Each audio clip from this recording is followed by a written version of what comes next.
I thought I was making a difference. I was reaching people and like telling the story, and people were going, "Oh my God, I never even thought about how many plastic bags I use." The same wake up that I had, I was sharing. Well, after I got done with my tour, that's when I got served with a lawsuit. They said I was irreparably harming their business. That what I was saying about plastic bags was false and misleading, and that I needed to basically pay them for the damages.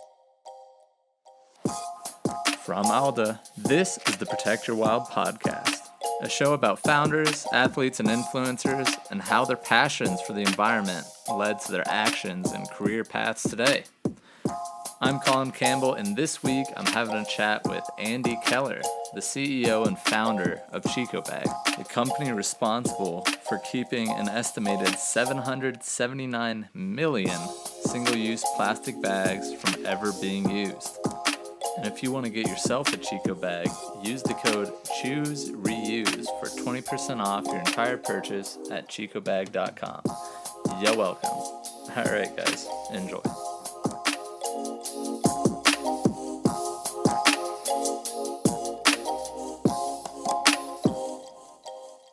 Today, I'm here with our special guest, Andy Keller of Chicobag. So thanks for joining us, Andy. It's great to be here. Thanks for having me. Awesome. Appreciate it. Yeah, for sure. I've had my eye on your company for a few years now, and I love the attention to detail is the biggest thing that I noticed. Like, you seem to have like a great, of course, grasp on the whole picture of sustainability, from giving back to other companies to the materials, of course, that you use, to even your in-office practices. Was like bragging about that was one of my favorite things on your website. Great. Well, I appreciate the compliment. Thank you. Absolutely. So first kind of thing, just to get to know you and Chicobag a little bit, give us some of the backstory of, your own personal background and, how that's led you here. Well, out of college, I ended up getting a pretty good job selling software, and, and I was making good money, and it was exciting because, after being a poor college student, making some money is, and having money to spend is pretty cool. Yeah. But I was selling software that I didn't feel like I was really making any difference in the world, but I was making good money. So I kind of had that feeling inside me that, I want to do more than this. Mm-hmm. Well, as fate had it, kind of the universe provided an opportunity. I got a call from my boss, and he said, "Hey, the company got bought, and basically you can take a severance package." So I was like, "Oh." Made the decision for you there. Yeah. So I was unemployed, and I had just bought a house. I had a mortgage, and Oh, man. it was I would say the second scariest moment of my life. Up until that point, it was probably the scariest moment for me. And so I didn't really know what to do.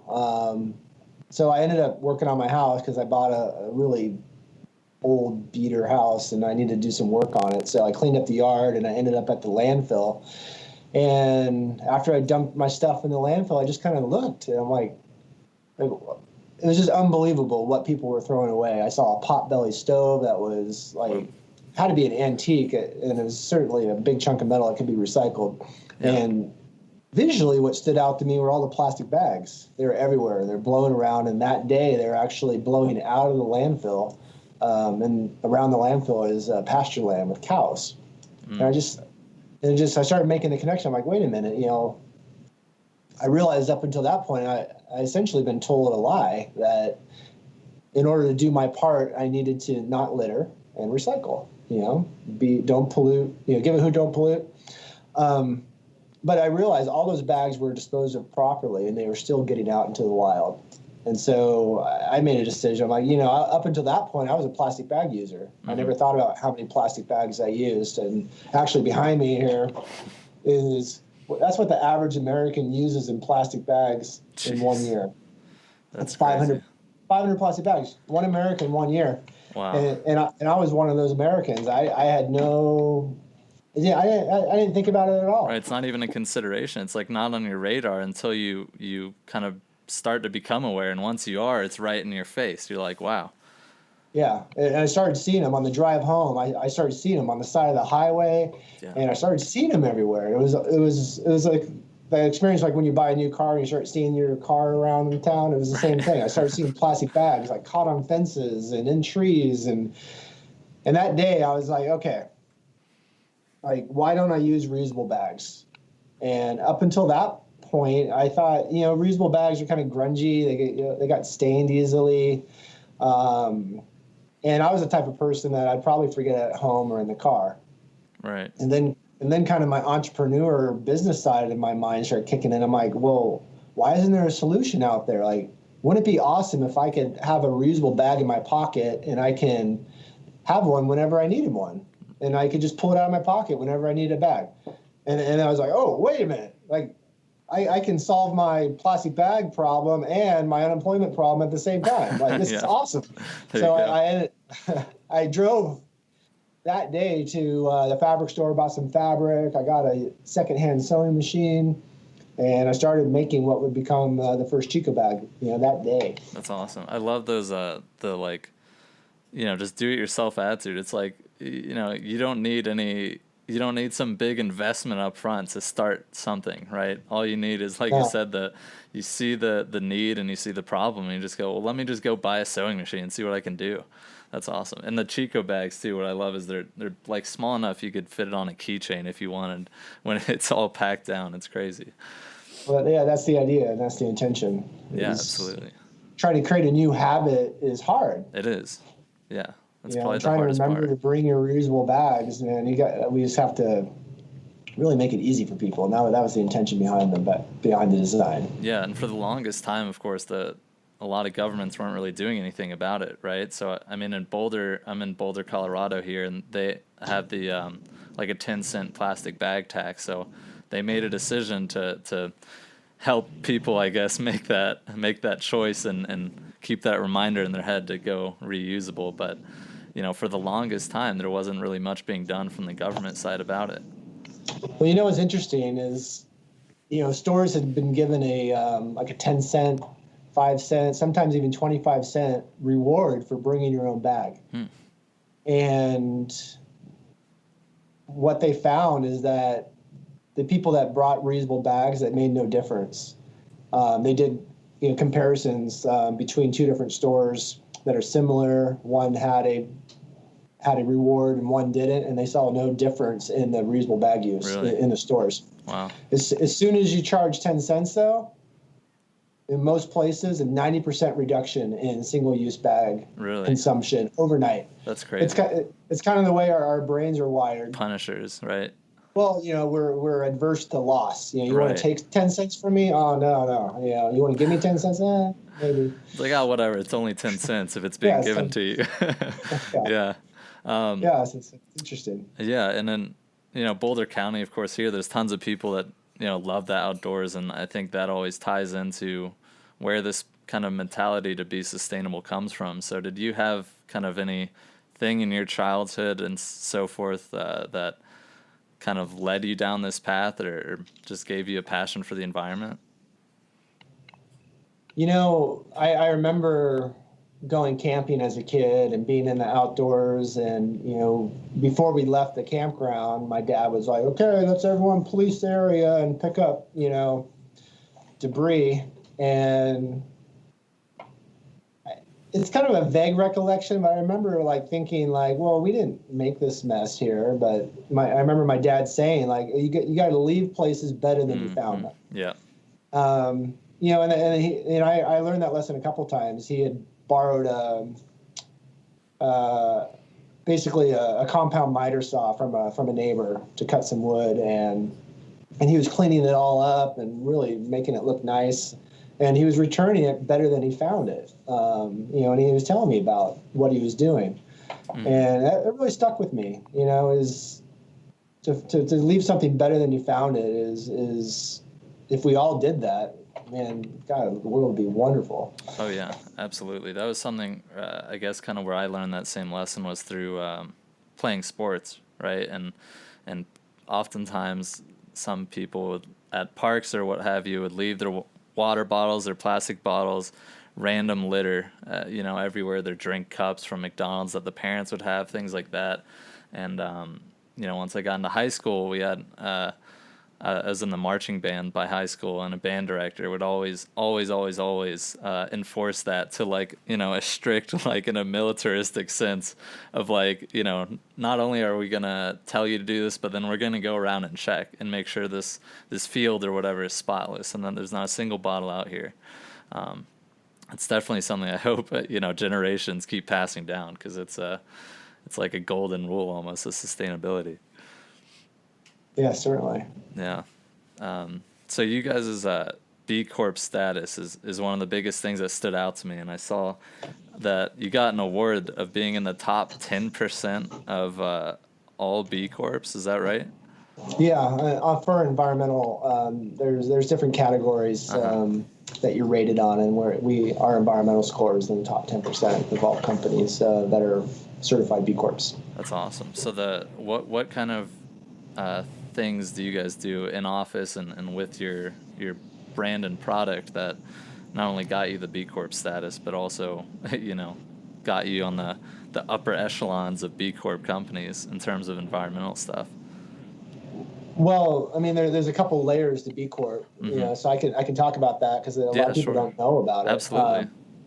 So I'll start from the beginning. I mean, basically, corporations have a purpose, and this is, a legal purpose, and that is to generate profits for the shareholders.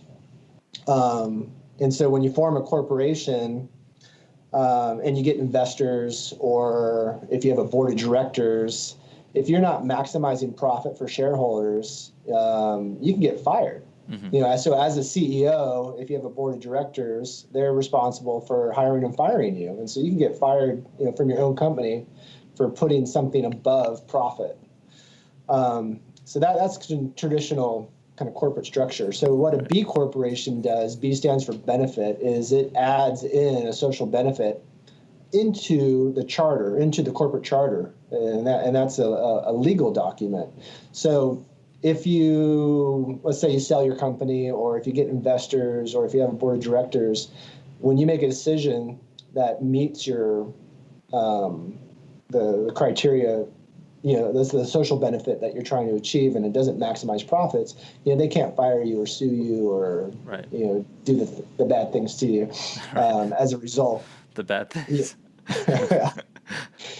So that's good, because part of the issue with sustainability is that corporations have an incentive to externalize costs. Instead of taking full ownership and responsibility for the impact they have. And when I say externalize costs, it's, you make a product, and at the end of its life, it gets thrown away. Right. And then someone has to kind of manage that for eons, for example, in a landfill. Or worse, it gets out into the environment and there's some sort of issue. Taxpayers have to pay for it instead of the company that produced it. So that's an example of externalized costs. Would that include things like, I guess, producing in less than satisfactory, manufacturing plants and things that are outside of the country as well? So kind of the same concept. Yeah, definitely. So, there's the end of life story for the product, but there's also the production story. So, where did all the parts and pieces, and, did it pollute a river in the process of being made? Did it cut down a virgin forest, or, what happened? And the interesting thing that I've learned through being in business, what I didn't know when I started, is a lot of brands don't have no idea how their products are made, or they might know at a certain degree, but they don't. The supply chains are complex. Yeah. And you have to go through different levels of the supply chain to really understand where everything is coming from and what kind of impact you're having on the world. And it takes a lot of work and energy, and and most brands don't do it. So the other benefit of being a B Corp is that you go through an assessment, and you can become certified. And that's how we got the ranking of top 10%, is by going through that assessment. And what that assessment does is it shows anybody who's interested a company's what they're doing well and where they need to improve. So it's transparency, which is really important to sustainability. Absolutely. So that's the second part of B Corp. So the first part is the kind of the legal entity, which is recognized in over 30 states across the country. You could register as a B Corp.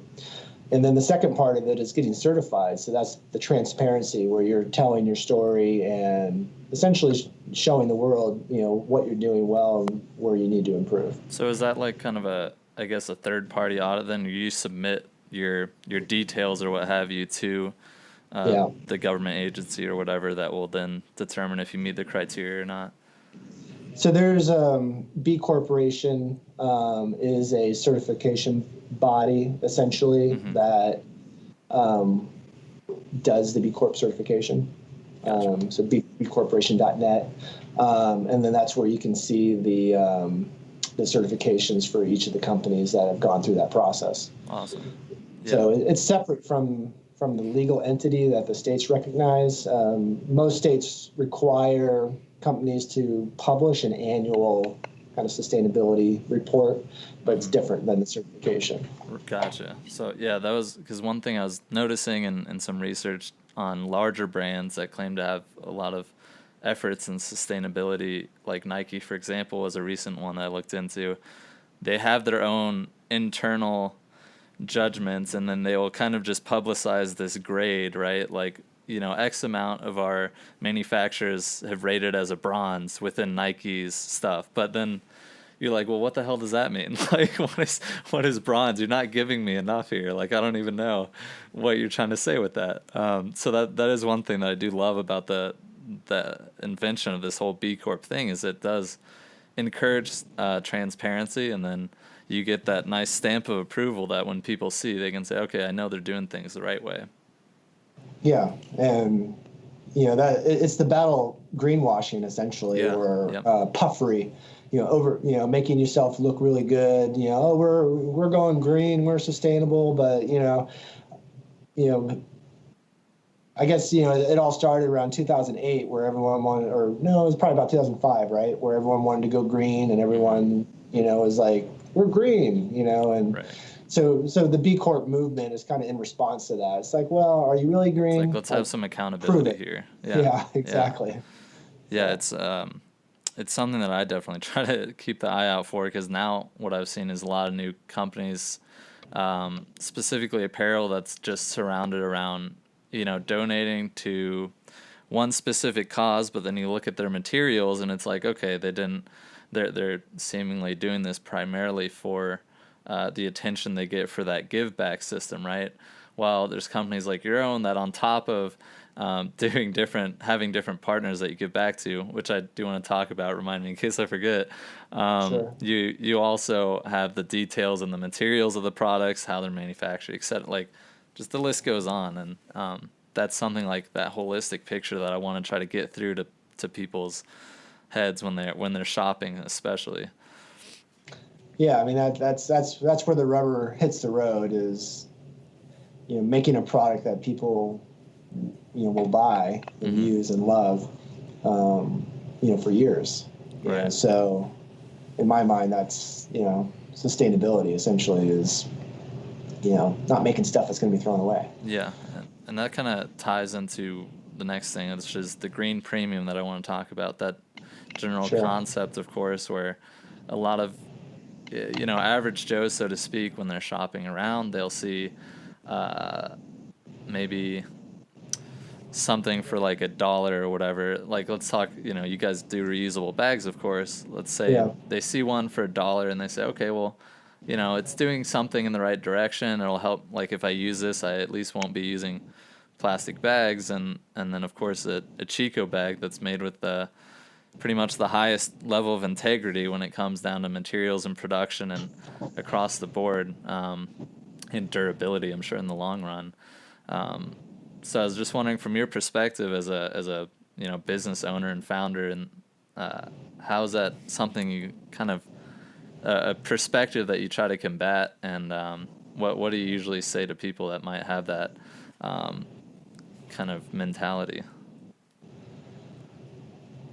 I mean, it's a challenge because a lot of people shop based on price. Right. And when you see a 99-cent bag, at the grocery store, and then you see a Chicobag, for, $7-8, why would you want to pay $7 or $8 when you could spend $1 and get a bag?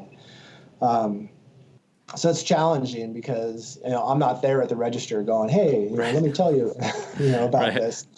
So, it's a societal kind of systemic issue around the mentality of kind of this disposable society. And I guess the simplest way that I've been able to get my head around sustainability is what's the cost per use? So when you look at an item, like it might be a 99-cent bag, but how many times are you going to use it? So if you use it, let's say, 10 times, then it's 10 cents per use, right? So, if you buy like a Chicobag, you can do that comparison. So how long is the 99-cent bag going to last? Are you going to remember to use it? Is it going to be left in your car, in your closet? Right. Is it going to get dirty and you're just going to it's only 99 cents. I'll just throw it away. It. Yeah. Yeah. I'll just get another one. So that's the mentality is like, well, what's the cost per use? So if you can figure that out, a lot of times it makes a lot of sense to buy the more expensive item because it's going to last, many years. It's going to provide many uses, and the cost per use is going to be less than the cheaper product. Right. So, there's a movement around this concept, of buying less stuff but buying high quality items that you love and want to use. Yeah. So it's kind of an anti-consumerism model or movement. Yeah. It's gaining traction across the country. A lot of people are, won't have a big closet full of cheap clothes. They'll have a small closet full of high quality clothes that they love. Yeah, exactly. Example. That's definitely one of the biggest things that I've kind of in my personal life been trying to combat with like friends and things is that understanding of, in consumer behavior, your first level shouldn't always just be cost, right? Yeah. And you should always understand that companies oftentimes when you're buying the higher quality, product, you're incurring costs because of the efforts and detail that we talked about that you put in to make sure that it's a, top of the line product. And, who do you want to support with your dollar, right? The company that's doing some random promotional bag or whatever that is made as cheap as can be, and they try to just maximize profit margins on it, and or the company that's literally painstakingly paying attention to every single detail and doing things in the right way. I didn't even talk about that side of it. Is and that's why transparency is so important. So if a company isn't transparent, at least in my mind, they're probably trying to hide something, right? Or they don't know what's going on.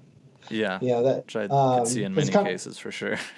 Right. So, and that's scary because there's a lot of terrible things happening in the world, and some of these products that you buy are part of that problem.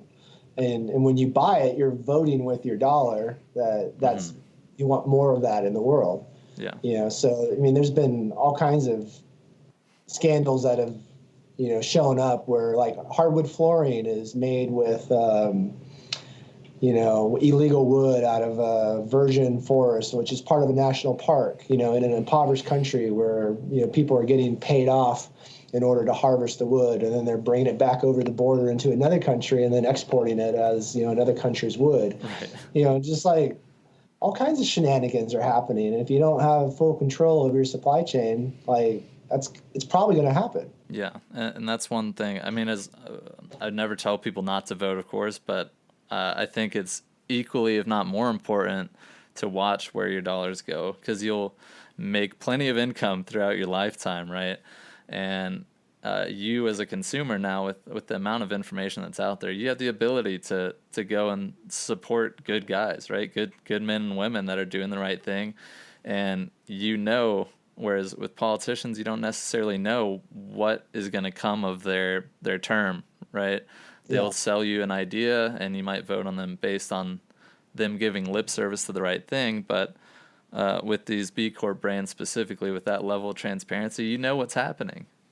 And you can be sure that you're supporting the continuity of something that's making a difference.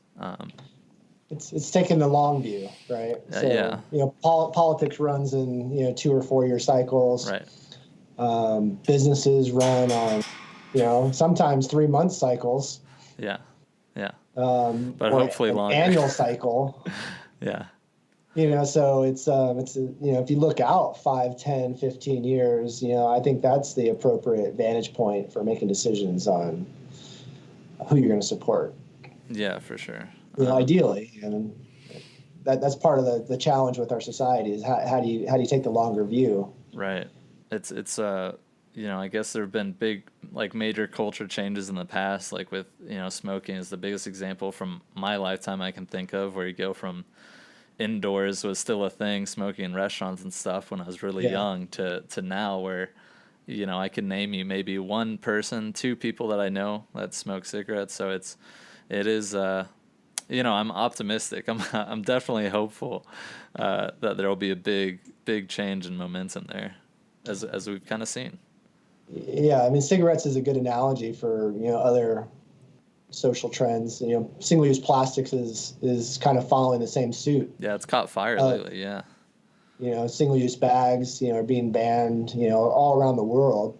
Mm-hmm. And it's interesting because the industry behind the plastic bags, is using the same playbook as the tobacco industry. So they do 3 things. It's interesting. So they'll hire a PR firm, and then they'll come up with factoids that are believable. Right. They're basically half truths, right, but to prove their point. These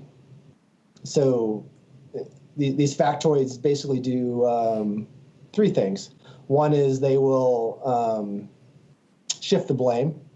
So, for years they said, well, if people would just recycle and they wouldn't litter, we wouldn't have a problem, and they're totally shifting the blame from themselves. Like take the single-use plastic bag, it blows out of trash cans and out of the landfill. Right. Despite it's literally a parachute. It's literally a miniature parachute. Like they made a miniature parachute. Yeah. So that's a problem. That's a product problem. That's not a consumer problem. So they're shifting the blame and not taking ownership of, they actually designed a product that's a parachute. So the second thing they do is they'll minimize the impact. So they'll say, plastic bags are like 0.5% of landfill waste. Yeah. That's not much, but they don't tell you landfill waste is measured based on weight. How much does a plastic bag weigh? Then you look at the numbers of plastic bags, and it's like, oh, okay, that's a different story. Yeah, it's a totally different story. The third thing they'll do is they'll create fear. So the plastic bag industry got on every single news station across the country that reusable bags can carry bacteria and can make you sick. Some of them actually have the norovirus on them. Like, perhaps you've heard the story. Have you heard reusable bags need to be washed? They have bacteria on them. I hadn't even heard that one before. Yeah, that's crazy. It comes up a lot because they got their PR firm to really get that story out there. And it was on every, what else are you bringing home in your, groceries? Like it was on every news station. And it's effective because fear is very motivating. Yeah. So those are the playbooks, the same playbook that the tobacco industry used. Mm-hmm. So they'll use, PR companies to create the factoids, and then they'll create front groups, that then will say the factoids, because if you hear something from 2 different points of view or 2 different people, reinforces it. Yeah. It's more believable. Oh, I heard that. Yeah, that's true. Right. And then the third thing they'll do is they'll sue you. That's great. Yeah, so they'll file a lawsuit and we'll try to crush smaller companies that just can't afford the litigation, basically, right? Yeah, basically that's what happened to me. Really? The 3 of the largest I'd like to hear plastic about that bag. for sure. Yeah, that's from a business perspective, especially, and I come from a small business background. My dad has a little educational company, and same thing happens if we were to get a big lawsuit, and of course we have copyright issues and all this stuff. We can't afford we can't really afford to just fight tooth and nail, and they could just try to run us dry if they wanted to, you know? It's so, yeah, tell me a little bit about that. That's pretty scary, I guess. Yeah, I mean, it happens a lot, unfortunately. So, you know, the idea is that, yeah, they try to outspend you, and their hope is that you just give up and go away. You know, so this is actually a costume. It's called the Bag Monster. I can wear it, and so it's an embodiment of the average person's usage in plastic bags. Mm-hmm. You know, it's 500 plastic bags walking and talking and getting in your face. So I toured the country, you know, wearing this costume, and you know, and this is where I felt like, you know, I was talking to people and showing them like, hey, plastic never ever goes away. It doesn't biodegrade. You use these bags for moments. You know, a lot of times you don't even need them. You know, think about you buy toothpaste and then you get a plastic bag, and I'm like, hey man, I didn't ask for that. Exactly. You know, and then what do? You walk out of the store, you throw it away, and then it doesn't go away, literally. Like hundreds and hundreds of years, this plastic bag is going to be around. For what purpose? You know, to carry your toothpaste to the trash can? Yeah, so I thought I was making a difference. You know, I was reaching people and like telling the story, and people were going, oh my God, I never even thought about how many plastic bags I use. You know, the same wake up that I was sharing. Well, after I got done with my tour, that's when I got served with a lawsuit. They said I was irreparably harming their business, that what I was saying about plastic bags was false and misleading, and that I needed to basically pay them for the damages. So oh my God. That was the second most scariest moment. The first one was when I lost my job and I didn't know what to do. The second one was when I got sued by the plastics industry. Yeah, you make your own job and start doing something good for the world, and then, you know, the big guys try to push you down and claim damages, and you know, that is frightening. People that I know that are business people, you know, they're like, "Hey, congratulations! Now you're a real business." You know, or, you made it through your first lawsuit. You know, and we have a stated mission. Our mission is to help humanity bag the single-use habit. And you know, we talk about single-use, we talk about single-use plastics. Mm-hmm. You know, so to get sued by the plastics industry is actually, you know, a nice compliment that we're actually achieving our mission. Right, you got enough attention to feel threatening, or for them to feel threatened, rather. So it was kind of a badge of honor. We're like, you know what? We're actually doing it. Like, look at this. Yeah. We're getting sued by the plastics industry. Yeah, well, you know, I'm definitely glad you guys made it through that. Yeah, it sucked. But you know what ended up happening is scientists came out, nonprofit groups came out, and they showed that what I was saying about plastic bags actually understated the issue. That what I was saying was understating the issue, which was really funny, because the intention of the lawsuit was to shut me up, and it actually had the exact reverse. I'm sure they loved hearing that. They go, "Oh, the facts are actually much worse. You guys thought this was bad. This is what's really happening." Yeah, so that's hilarious. You know, they're like, "Oh, there's no plastic bags in the gyre, you know, in the ocean. You know, you're insinuating there's plastic bags in the ocean, and you have no proof of this." You know, so actually, you know, you were asking earlier about, you know, kind of experiences where out in nature. What I really love to do is scuba dive. Okay. And, you know, I love the ocean. Yeah. You know, so, and when scuba diving, you always see plastic, you know, either bottles or, you know, plastic bags or other little things. And so when I got sued by the plastics industry, I had the opportunity to go out into one of the gyres and see firsthand the plastic in the ocean. And there's 5 subtropical gyres. Mm-hmm. These are what they call accumulation zones. It's basically the doldrums. It's where 2 currents come together and basically stuff gets stuck in there. There's 5 of them. So I went to the South Pacific subtropical gyre, which is off the coast of Chile, near Easter Island.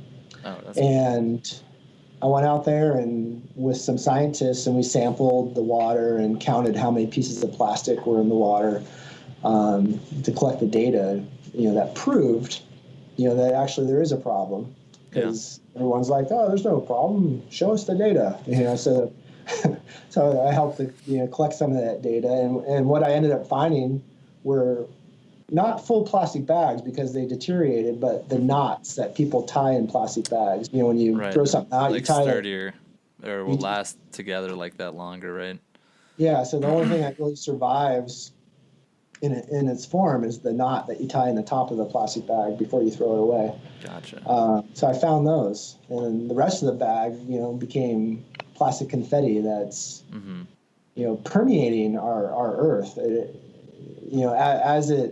As it sinks, it gets into currents, and they found plastic, in the North Pole and the South Pole. Every major waterway has plastic in it at this point, which is scary because it's having impacts on sedimentary creatures like clams and shrimp, where they actually are craving plastic. Like really? They'll see it and they'll eat it first for some reason, but it's certainly not nutritional at all. It has no nutritional value. Absolutely. Yeah, it's taking their energy to go after it, of course, and then they're not getting the return on that, like calorically, I guess. Yeah, and actually they're like little toxic pills because like attracts like, and as they're in the ocean, there's other chemicals in the ocean, like stuff that's been banned for years, like DDT, for example. And because it's a petrochemical product, it attracts other chemicals to it, and it can become 1,000,000 times more toxic than the ambient seawater. Really? So like sponges up kind of the or other things, I guess, that are attracted to it. Exactly, and so it becomes a little toxic pill, and then a little animal eats it. The bigger animal eats the smaller animal, and it bioaccumulates up the supply chain. So when you have fish for dinner, it's coming right back at you. Yeah, man. Yeah, that is definitely one of the biggest problems I think that we're going to be facing as we, I think understand the impact of all this plastic we've been using more and more, and once it becomes a human, like a selfish problem, and we see kind of impacts on our own health, maybe then people or more people will start really taking it seriously. Not that there's not a lot of great groups out there, though. Yeah, I mean, bringing it back to human health certainly is motivating for people because, thinking about the environment is kind of you got to, in order to think about the bigger environment in the world, you got to have your core needs met. Right, that's true. You got to be able to feed your family. You got to be able to make enough money to have a roof over your head. And if those core needs aren't met, like it's a luxury issue to think about what's happening in the ocean. So that's why the economic disparity that's happening in the world right now, where the rich are getting richer and the poor are getting poorer, is only exacerbating this issue. Less people are able to think about their impact on the planet because they're just trying to get by. Yeah. So especially in the United States, this is happening. The middle class is dissolving and becoming ultra rich, and people falling below the poverty line. So right. It's all connected. The more I think about this, I'm just like, oh my God, I mean, there's things we can do. I don't want to get all doomy gloomy, but there's certainly things we can do. But the first thing is understanding that all these things are connected. Social equality issues are totally related to environmental issues. They go hand in hand. Yeah, I had a great professor in college that kind of really hit that home for me personally, where he always explained it in the way, I think it was like five, I forget exact terminology, but it was like the 5 fingers, right, of sustainability, and how, clean water, shelter, energy, basically all of that stuff around, human needs is what ties back in different ways to how we interact with the environment around us. Yeah, but I guess from there, so you guys I've seen on your website work with some great organizations, one of which I believe is called Five Gyres. Yes, yeah. So would you mind, I guess, talking a little bit about them and how you guys have partnered up to keep making the world better? That's the group actually that I went out to the gyre near Easter Island with. Okay. And I actually had the opportunity to go with them again out to the North Atlantic subtropical gyre as well to study plastic out there. And so, and that's what they do, is they bring people out into the ocean to see it firsthand and they have a program called Citizen Science. So part of the issue is, people want to see the proof. There's plastic in the environment. It's not a problem. Dilution is the solution to pollution. This, kind of this thinking that, it's not a problem. Right. So, they're enabling citizens to go out and do citizen science. So let's just say you're sailing on a boat. They can set you up with the tools where you can sample the water and take a log, count the plastic. You can send it into them, and help create the data set showing the how much plastic is in the ocean, is it growing or shrinking, what kind of plastics are in the ocean. The real issue is, like, once it's out in the ocean, it's really hard to tell where it came from, what kind of product it came from, because it through the wave action and sunlight, it breaks into basically plastic confetti. Right. But anyways, they're a great organization, and they're all about helping to document and educate people on this issue, which is a growing issue. Next to global warming, I think plastic pollution is probably the number 2 threat to our way of life on Earth. Yeah, and as I was listening to he has a weird name. The really young guy that started that whole massive ocean kind of cleanup with the buoys and so forth. Bowen, I believe his name is. Yeah. Or Boyan. But yeah, it's something kind of he is foreign, right? So it's something I can't pronounce well. But he was saying that the solution isn't to entirely rid ourselves of plastic, because it is a useful material that we can recycle. And of course, bags, a lot of them, that repeat material, right, is made of recycled plastic, right? Yeah, it's PET bottles, which are basically, water bottles, soda bottles. Yeah, so people sometimes get this idea that environmentalists and so forth are pushing to outright remove plastic, just period, from the world. But that's just not really a reality of where we're at, because we know there's all this plastic out there that we need to kind of recapture and get under control. But the argument isn't really to just say, all right, we can't use plastic anymore, right? That's a great point. I mean, this jacket I'm wearing is made of plastic. Mm-hmm. But I've had this jacket for 10 years. Yeah. So it's plastic is an amazing material. You can turn it into any color. You could shape it into any form. It's durable, it's flexible, it's beautiful. Mm-hmm. And comfortable. Yeah. It's just a reality. I'm super toasty in this right now. Yeah. So plastic, has a really, to get rid of plastic in our world at this point is not realistic. Yeah. It's how we use plastic. Why take an amazing material that lasts, for essentially for a long time, and make something that's used to be used, for moments and then thrown away. Right. Single-use plastic fork, single-use plastic bag, a cup, a straw. Most of it's unnecessary. Yeah. So why are we doing it? We just need to change our relationship with plastic.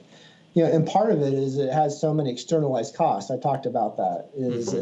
The cost of plastic, the price you pay for virgin plastic, all the costs are externalized. The cleanup costs are paid for taxpayers. The extraction of the oil is subsidized by governments. It's in a lot of ways, people, we're paying for it over, for centuries, essentially. Yeah, just indirectly, so it slides under the radar. Yeah. And really, the cost ought to be embedded into the price you pay. Very true. So, for example, recycled content. We make products out of recycled PET, which is certified, and we make it out of virgin polyester as well. The only reason why we use virgin polyester is because it's 40% cheaper than recycled content. Mm-hmm. And that's a problem. Like, why is that? Right. We already pulled the oil out of the ground. We broke it apart. We created this resin.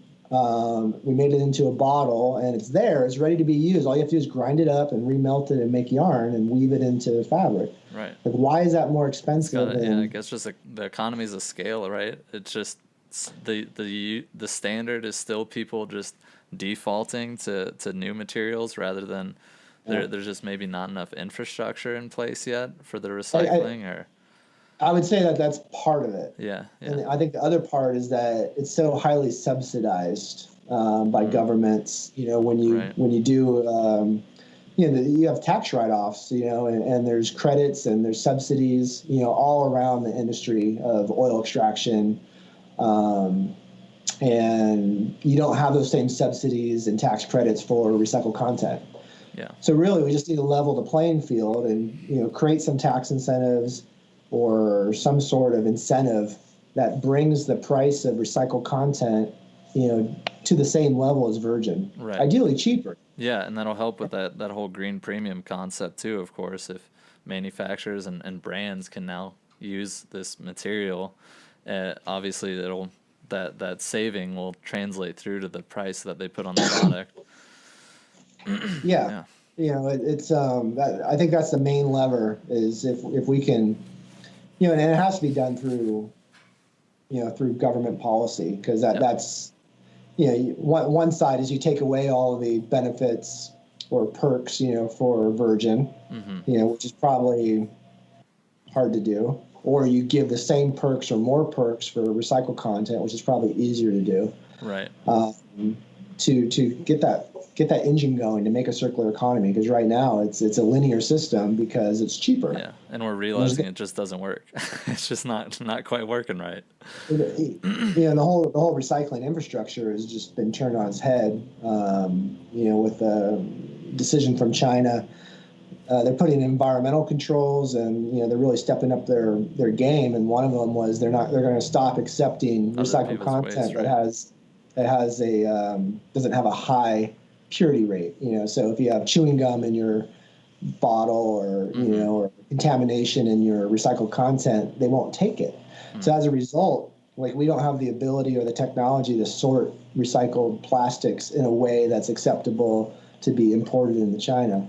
So that market dried up overnight, and all of a sudden recycling, there's no market for it. Man. And it's a problem.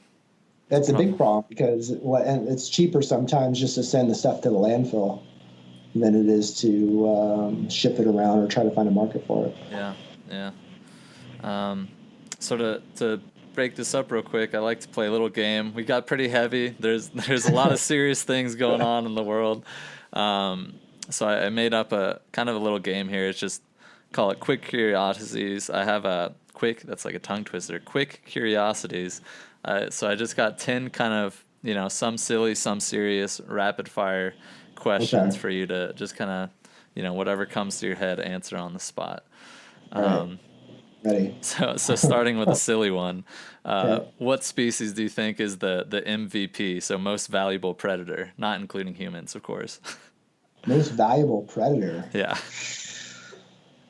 Oh, my. My mind's just going to fungus. Fungus? Okay. Yeah, it's the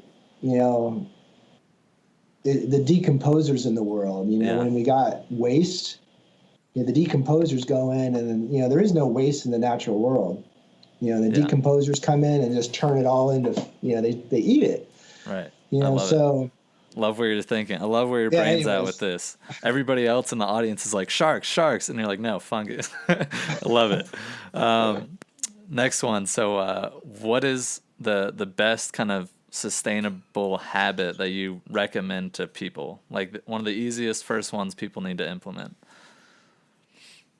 Well, near and dear to my heart is reusable bags. If you're not using reusable bags yet, that's number one. Number two is a reusable cup for coffee. So if you're going to Starbucks or what have you, bring a reusable cup. There you go. My Foxy Lady mug. Yeah. So bags number one, cups number two, and then from there it's choose your own adventure. Yeah, I love it. Next one, what's a habit in your own life that you've kind of struggled the most with? Because we're obviously not perfect. So what's what's something that you have some of the hardest times with, like, doing consistently in terms of sustainability? Oh my. The first thing I'm thinking about is long showers. I love taking a long, hot shower. Yeah, it's like, especially in the winter. I guess you're in California. I don't know if you get much, but it's terrible. It's I live in California. I should not be taking long, hot showers. Right. Yeah. Admittedly, once it turns to winter, I'm in that same boat. I have a really hard time getting out of a hot shower into a cold bathroom. It's my guilty pleasure. Yeah.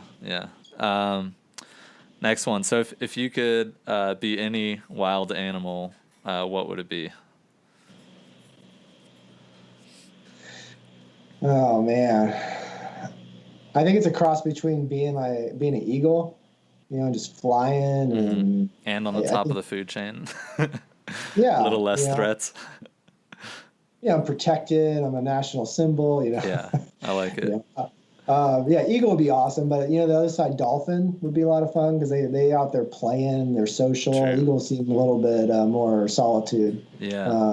Dolphins have a lot of fun. Yeah, so I'd like to be a dolphin. When I wrote this, I was trying to think, like, what's like the Switzerland of animals? Like, nature is so violent. How can I just kind of get out of that and just have have fun? Like, I have a pet parrot, and I was like, oh, maybe parrots are they just eat some fruit, fly around, socialize with each other. Yeah, parrots would be, that'd be a good one. You'd probably get caught, though, and sold. And oh, Jesus. Yeah, got dark again. That is true. No, you're good. So what's one of the most memorable landscapes you've seen that really just kind of stuck with you? Being out in the middle of the ocean. Like. There my bird goes, sorry. Oh, so you have a parrot, right? I do. Yeah, I do have a pet parrot. He was bred in Colorado, so no risk of getting any wild caught parrot, thankfully. But yeah. Good. Okay. Glad to hear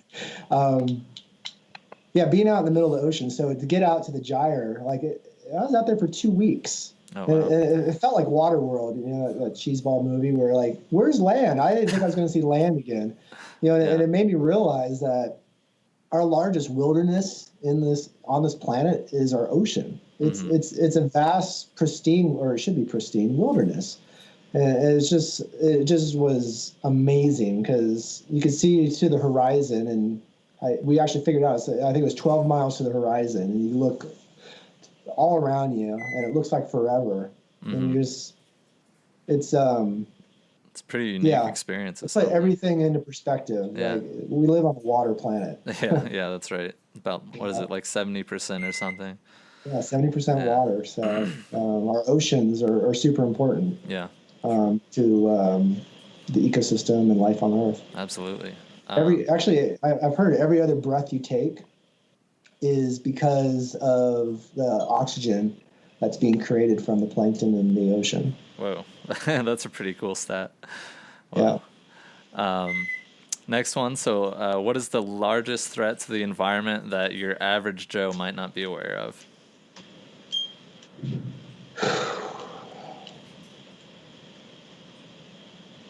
I hope everyone knows about global warming. Yeah, I hope so. I hope that is, a lot of people still don't believe. It's a sad truth. Yeah. So, I'm hoping that's less average than what it appears to be. Mm-hmm. Plastics, the single-use plastics is probably, the one that near and dear to my heart that most people don't think about. Mm-hmm. Very, in a way that, it has vast impacts, because plastics have endocrine disruptors in them, which essentially, impacts the physiology of your maybe I'm using the wrong word, but, it will change your chemistry and the way your hormones, act in your body. And that's a serious issue. Yeah. It results in all kinds of disease, in humans and in all types of species. So it's, there's a body burden, and I'm not an expert on this, but, you're even born when you're born, you have chemicals in your body that are passed on to you from your mother, Right. and that's all, a lot of it's from plastics and these chemicals that are in our environment. Man, yeah. So I guess the human then effects of these plastics and things, including other chemicals that are leached out into nature that get into us. Yeah. Next one's a silly one. Who do you think would win if there were a war between mammals and reptiles? Again, humans don't count. Humans aren't a part of it. Mammals and reptiles? I would tend to think that mammals would win. Yeah. I would think Evolutionary so. advantage. I think so. Yeah. I think unless there's some large, unless the dinosaurs were around, I think they bring back like Jurassic Park goes crazy, and maybe they'd win. Yeah. I was thinking, I don't know, so many reptiles can go so long without food and those kinds of, maybe they could just like somehow outlast them. I don't know. Yeah, maybe in the face of global warming, maybe it's the reptiles that survive. Yeah, I guess the mammal, yeah, that what is it, the little mouse or something was going around as the first casualty to global warming, right? As far as I saw a headline on that. Yeah, that's interesting. It's sad. Next one, who is one of your biggest inspirations growing up? Inspiration. And it could be like Michael Jordan or something. It doesn't have to be. It doesn't have to necessarily tie into sustainability and environmental stuff per se.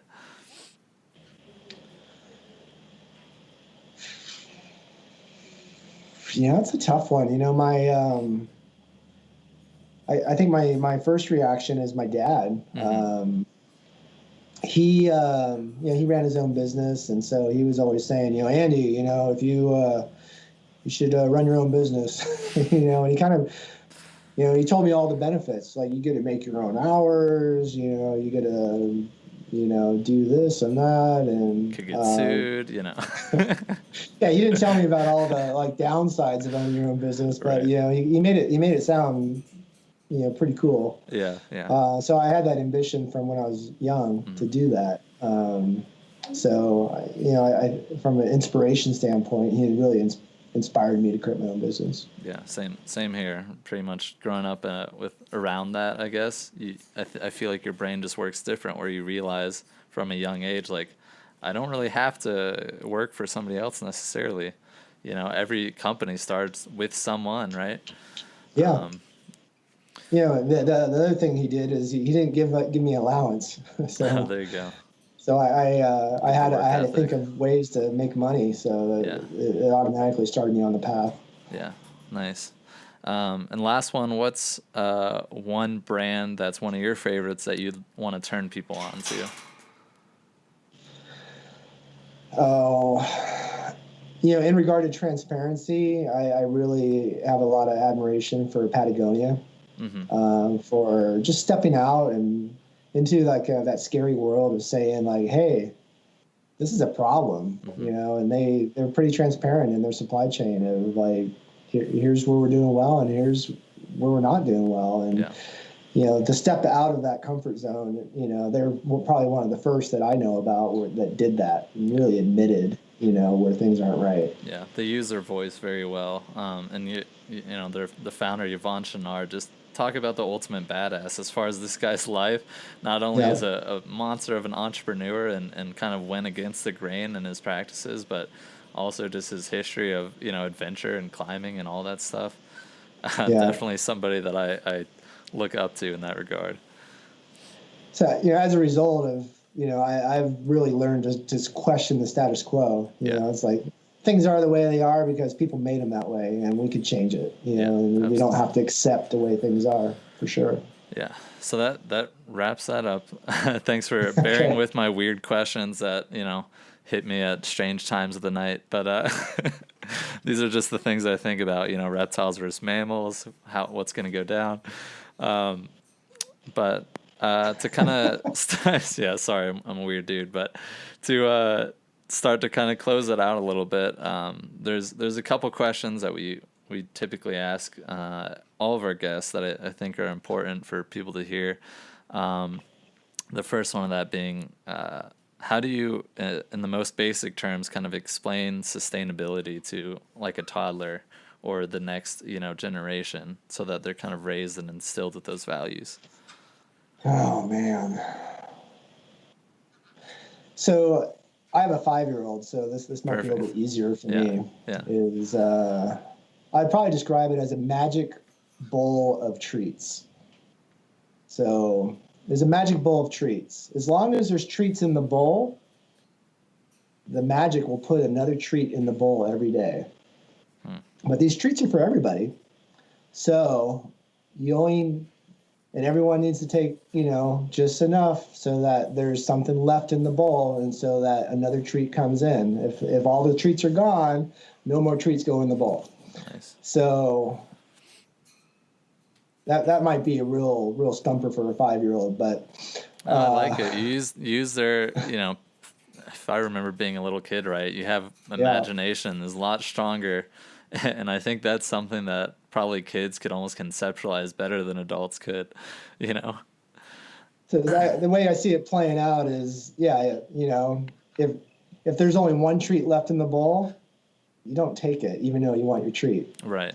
Yeah, exactly. And then as the treats build back up, like if you see someone taking like all the treats except for one, you have a conversation with them, right? Yeah. Like, hey, like we would like some treats too. Yeah. So, maybe with or without a weapon in your hand, right? Who knows? Yeah, but it's real world. Yeah, there'd be a tank involved. And yeah. But, yeah. That's good. I like that. It's definitely a lot more of a creative answer than we get from some people that don't have kids. That's for sure. So what are, I guess we kind of talked about this with the showers and the quick questions, but some things in your own life that you're always trying to improve on to be more sustainable. Like my particular one is water and diet. That's like my two ones that I'm really bad about. To be more sustainable. Right now, I'm really trying to have less. Yeah. So I'm like cleaning out my closet and really trying to consider before I buy something. Do I really need this? And it's hard, having a family, and of course, my wife likes to shop, my kid likes new things, so. I'm just focusing on myself right now. Sure, yeah. And trying to make that work. I guess the other one is freezer Ziploc bags. That's my. Every once in a while, I'll break the seal and get a little box of freezer Ziploc bags, and all of a sudden, I'm like using freezer Ziploc bags. I go to Costco and I'll like portion it out and put it in the freezer. Chicken. That's always what I do with.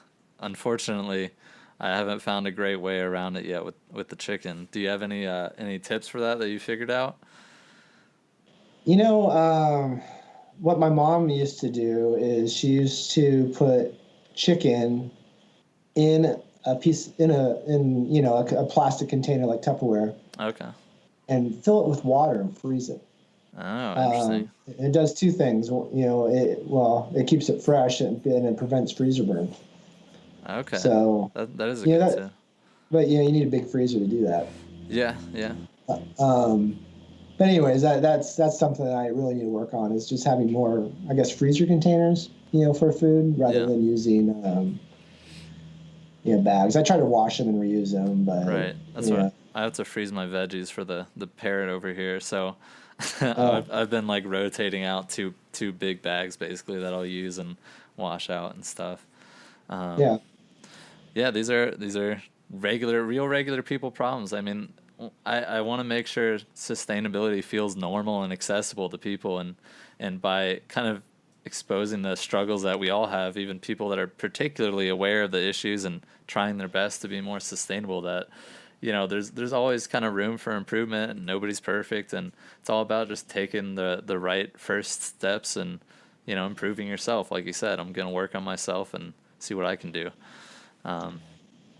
Yeah, I mean, it's a little bit overwhelming to think about. We covered a lot of topics. Yeah. But yeah, it's if everyone does one thing a day, that lessens their impact in the world, that's huge when you multiply it across billions of people. If everyone was in that mindset, they'd have a huge impact. Yeah. Just using one less bag a day, or straw, or saying no to, or turning off the light, when you leave a room, all these things add up. Absolutely. And I think that's the message I want to close it out with. You summed it up really well. And promotion-wise, Chicobag is, of course, on Instagram at Chicobag. Go to chicobag.com. Are there any other things in particular that you'd like to promote or make people aware of? My bag monster costume here, we have a number of these. We loan them out to people. So if you want to get involved in the movement and help I might raise actually awareness. reach out about that. I have some video ideas in mind. There's a lot of videos on YouTube. You can Google bag monster and see photos and video of people out there trying to raise awareness around this issue. So if you're inspired to do that, please email us at info@chicobag.com. Awesome. And with that, everybody, again, that is Andy Keller, the founder and CEO, correct, of Chicobag. Sorry, of course I stumble over the name.